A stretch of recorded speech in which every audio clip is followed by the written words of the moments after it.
Shields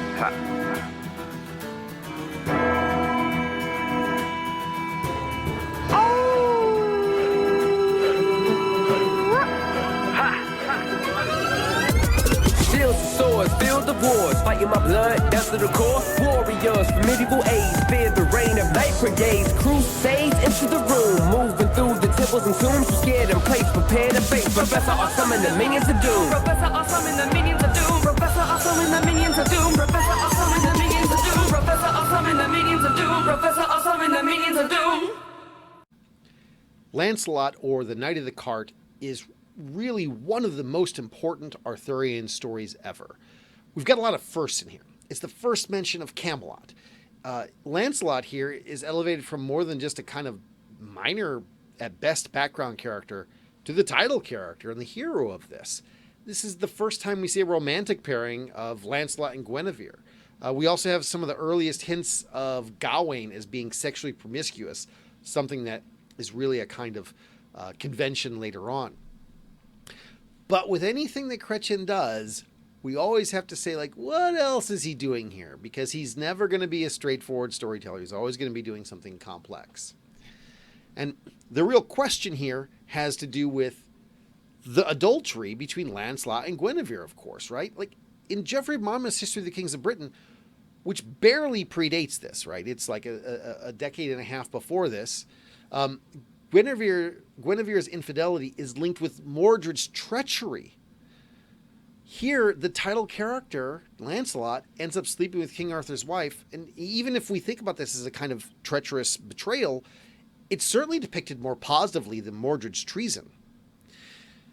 And so, as with anything that Chretien does, I think the Knight of the Cart can best be seen as a commentary on the very conventions of Arthurian literature, which we see him doing again and again, especially Arthurian romance, I should say.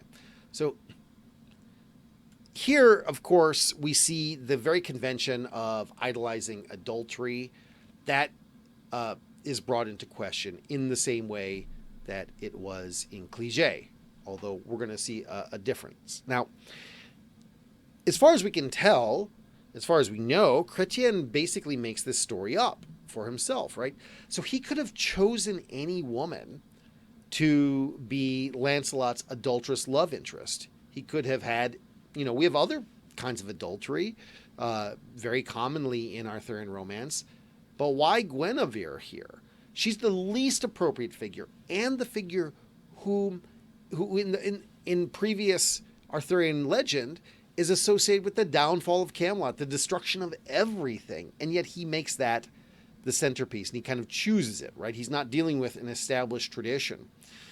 He doesn't realize he's creating a new tradition here. So what do we make of this? Well, very often, I think when people read this, they see the different ways in which, starting with the cart, Lancelot kind of abases himself in an attempt to save Guinevere. And we could see that, I think, is very heroic and very romantic. But as the story goes on and on, it seems to make him a much more ridiculous figure.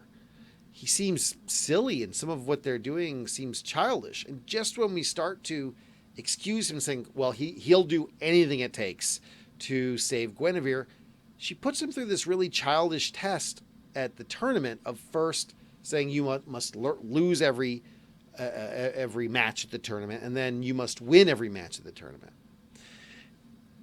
And my evidence for the silliness of this, I don't even have to go into Arthurian into medieval Arthurian legend.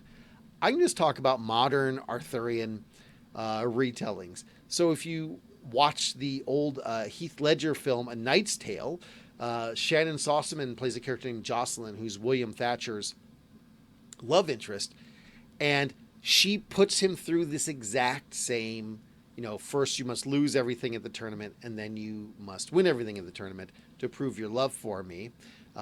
And there it is played for romantic comedy, this kind of ridiculous, childish romantic test that she puts him through. And I don't think it's just our modern world that sees that as comic. I think it's seen as comic also in this world, and silly and debasing. And in that, I think we see really what Chretien is dealing with. So Clige, of course, he also deals with the question of adultery. But Finis particularly is much more interested in issues of morality, the morality of adultery in Arthurian romance, and also reputation. Like, what does it do to reputation to have this?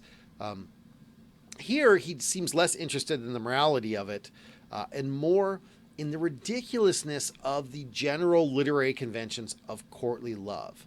That very often the very same things that we think of as being romantic can be taken and can be depicted in a way that makes the hero ridiculous and far less heroic.